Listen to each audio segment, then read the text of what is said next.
We have Cat, and his session will be about KeyStore rollups. He's an engineer at Stackr. Please come, Ishan. All right, can you guys hear me? Hello, mic testing. Better? Better now? All good? All right, so let me just pull this up.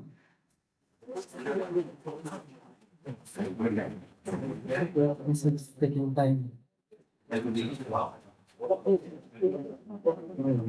This reminds me of YouTube offline.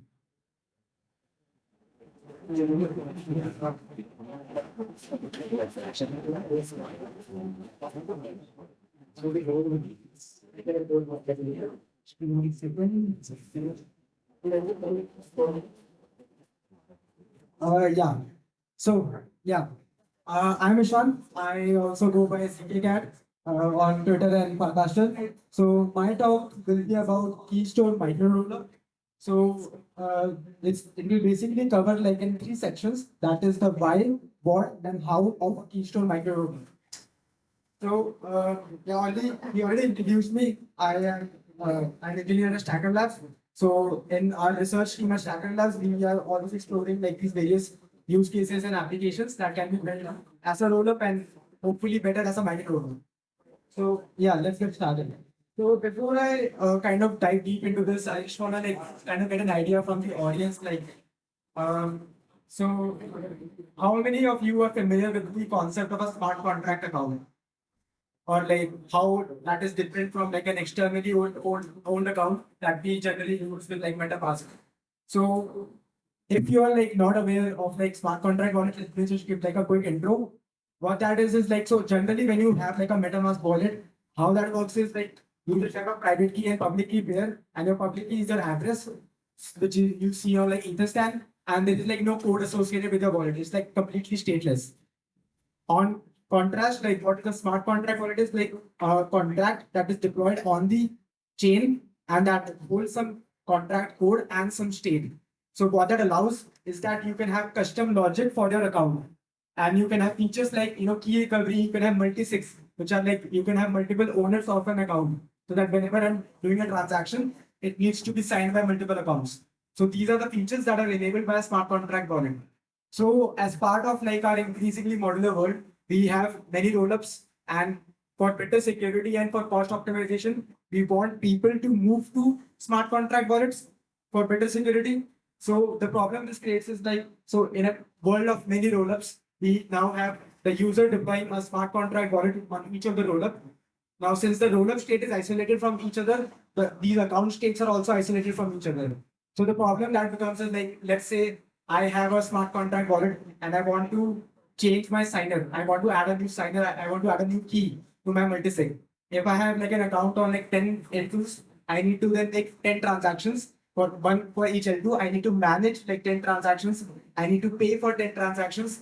And like there's also security risk, because let's say if I'm trying to like remove a signer and if the transaction is like not applied on like one rollup, but it gets applied on another rollup, it's a security risk for me. So you can see here in the diagram, like what I'm basically showing here is like I'm trying to do like a state update. It went through an arbitrum. It is still pending on base, and it got ejected on scroll for whatever reason. So my account is like not in the same state anymore because I need to synchronize it somehow across rollups. So what to do? So a basic idea here is like of a KeyStore rollup. So this is a original proposal by Vitalik.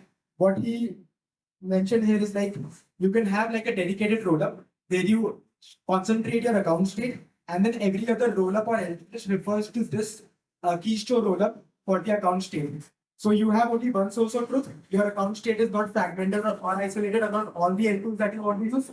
All the other rollups just store a pointer to this KeyStore rollup, and they ask the KeyStore rollup to authenticate the users on their behalf. So if you are like familiar with like the Web2 terminology of this is something, if we try to draw an analogy, is like for OAuth system, where like the KeyStore rollup is kind of like the identity provider, similar to like when you go to a website and you like sign in with Google, that you don't create a new account.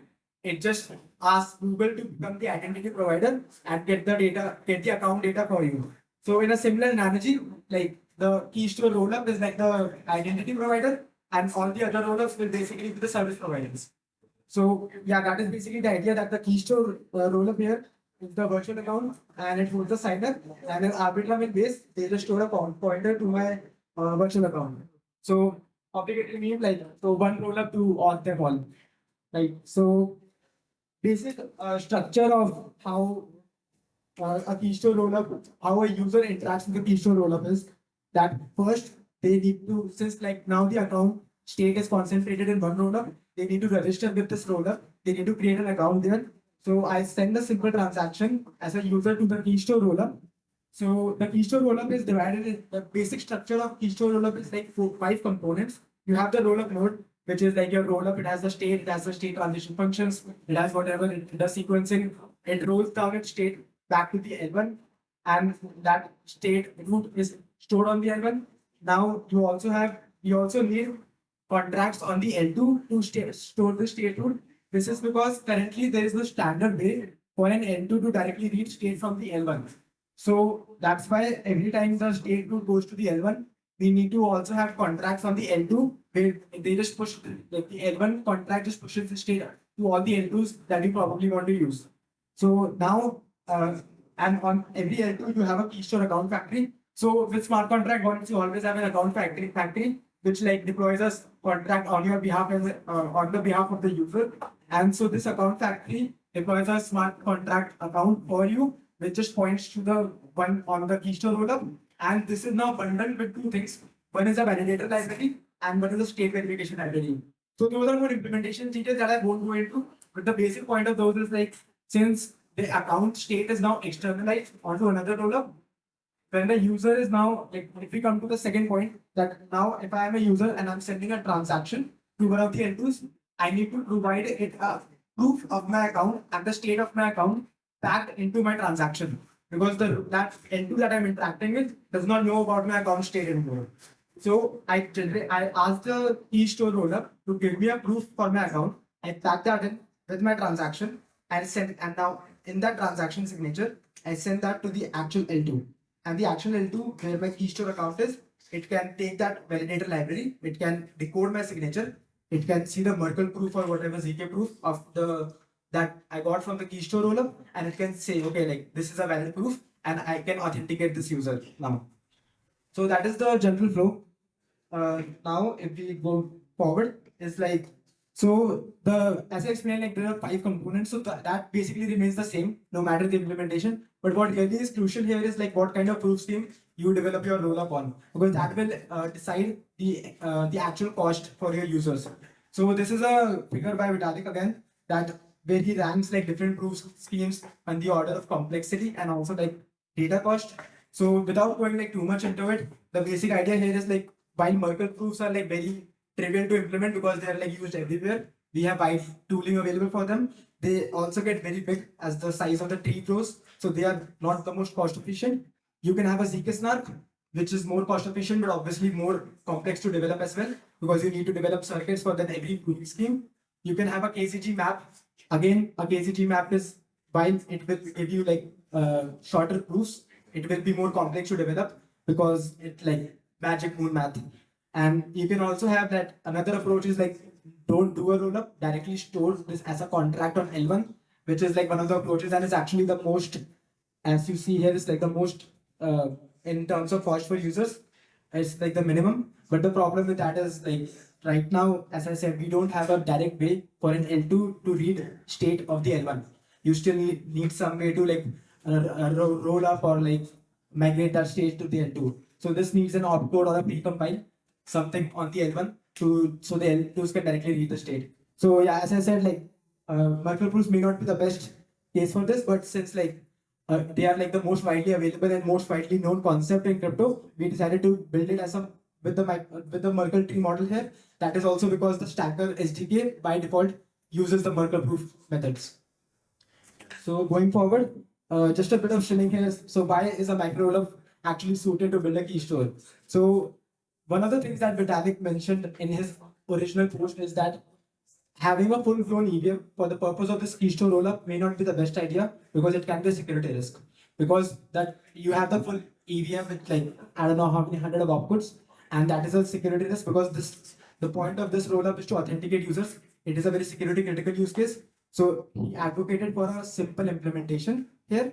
So that's why we think like micro rollups are better suited for this use case because micro rollups only let you expose the functionality that you need through the state transition functions, and everything else is not exposed. So you don't have a full VM, you only have the minimal specialized VM that only operates on the state that you define. The other point being like micro rollups are flexible sovereign systems. What that means is like it's not an EVM, so you break away from like the shackles. It's very trivial, like how you would generally add any proving scheme on any like import any cryptographic library into your JavaScript, and you can add any proving scheme because this is not an on-chain. It's very trivial to add any kind of proving scheme. So you could easily add support for like pass keys, multi-sigs, or any kind of like quantum signature as well. So if we go now on like just a basic primer on again micro rollups, how they work and how, especially in the context of a keystore, is that the user has basically two actions that they can do with the keystore rollup. Is that once they can register their account and they also have the ability to update their account. So once they register, it goes so as Potter also mentioned, like the keystore micro rollup or a micro rollup is just two things. It has a state and it has state transition functions.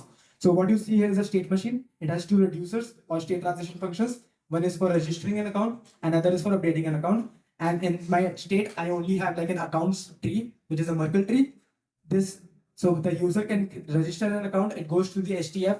It validates the data, and it adds an entry to my accounts tree. Finally, like since it's a rollup, it will periodically batch these actions or transactions into a block. This block will contain like the state root and the actual accounts tree. Now this will go into the Vulkan layer. The Vulkan will verify it like, okay, this is correct. The execution is correct. It will re-execute the WASM. And finally, once the block is correct, the block data is like split between the L1 and the DA like a Celestia, where the state roots go on to the L1, while the actual state of the micro rollup and all the transaction inputs go to the DA layer. So this is the overall end-to-end workflow of how a keystore micro rollups works. So that maybe seemed like a lot, but the beautiful part about like micro rollups or like the Stackr SDK is it is actually takes very minimal effort to actually code this out, because as Partha also mentioned, like most of the things are abstracted from you. All you need to do is just create a state machine which has two things. It has a state that you define, and it has functions that just update the state. So I define the state here. I have an account object that stores my data and a verification key. I won't go too much into like what these things are, more on like the spec part of things. But the verification key is basically the user submits a verification key when they're registering the account. So later when they're trying to update it, they can pass the same verification key, and that will be used for authenticating them. Okay, like this is the user who owns this account, so they are allowed to update it. So now, since I have an account object, I can just in my state I can store a key value map of my accounts. Every account will have a key which uniquely identifies it. So every data and VK pair uniquely corresponds to like a key in my state. And yeah, so that was my state. Now I can move on to the state transition functions. I just need to do implement two functions here in my TypeScript code, which is like one is a register function, which just takes the input from the user. It just hashes them together to form the key, as I mentioned, and it just sets that key in the account state. So without like again going into too much anything, it just doing two things. It is hashing the inputs that it got, and it is creating a unique key out of it. This is the unique key that is returned to the user finally, and that is the actual, this key is the pointer which is stored on all the L2s in all those wallets. So now if a user also wants to update, they can do the same thing again. They can provide like the new data in the inputs with the verification key. The verification key will just be checked. Okay, like the user who is the originator of this transaction is actually the person who made the VK, the verification key, and that way you can have like some kind of authentication there as well, that only the person who first registered the account is the person again updating the account. So this way you also register with the keystore rollup only once, and every time you want to do an update, you only do the update on the keystore rollup, and you don't have to, like as we discussed at the start, you don't have to do a transaction once for every L2, because your account is only on the keystore rollup, it's not on all the other ones, and your key is immutable. So your key will remain the same while your data and everything, your signers, your multisigs, whatever configuration you have, will only need to change once on the KeyStore rollup. So finally, I just need to do one thing in my code is like I need to define a way of how my state is rolled down to the L1 actually for settlement. And again, like as we mentioned, proofs, right? So as we mentioned, like we are using a simple Merkle tree proof here. I just have an accounts which is a map. So I just convert all the entries in my map to like hashes, and I just Merkleize those hashes into one final like the Merkle root hash, and this actual like the value returned by this function is what actually becomes the state root and goes to the L1 for settlement. So in this way, like now in like basically what less than 100 lines of code, I have a working KeyStore rollup. So yeah, so while like KeyStore rollup, like the idea sounds very promising, it is not without its challenges and considerations. Especially like if you have been following through, you might have gotten like some doubts already. One thing is like since it is like a new system, it is not possible with this current spec to allow an existing smart contract wallet to register with the KeyStore rollup, because an existing smart contract wallet will have its own state and everything. You need to first register with the KeyStore account, get that key, and then deploy your smart contract account pointing to that key. So there is no spec right now that allows you to migrate an existing smart account to a KeyStore. The other thing is like your transactions might cost more, because previously when you were passing a user operation or a transaction to an L2, it did not have this extra data of like you having to pass your config and the proof with it. So it's possible that the transaction fees will actually cost more to you per operation.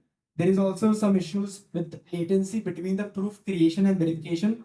What that means is whenever you're transacting with an L2, you first get a proof from the KeyStore rollup, and but there could be latency issues between that. So it's possible that I got the proof at T0. My transaction I submitted to the L2 at T1. At T2, there was like a new transaction to the KeyStore that updated the state root.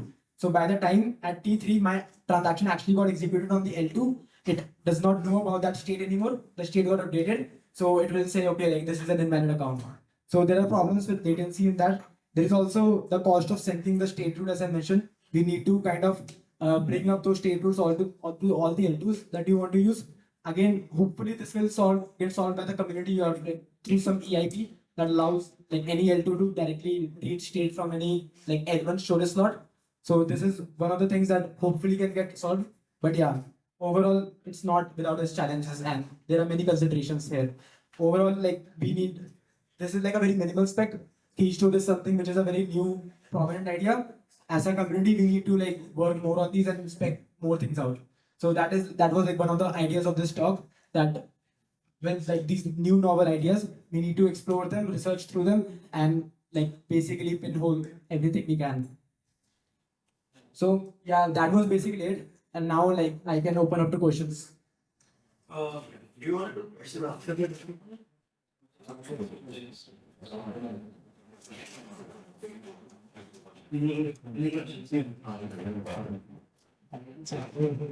How KeyStore Rollup leverages cryptographic techniques for secure key management as well. Can you shed some light upon that? So, yeah, I think I can go back to that one slide. So the main thing you see here is, sorry, yeah. Let me. So yeah, the basic idea is that the KeyStore rollup will like just store the hashes of things.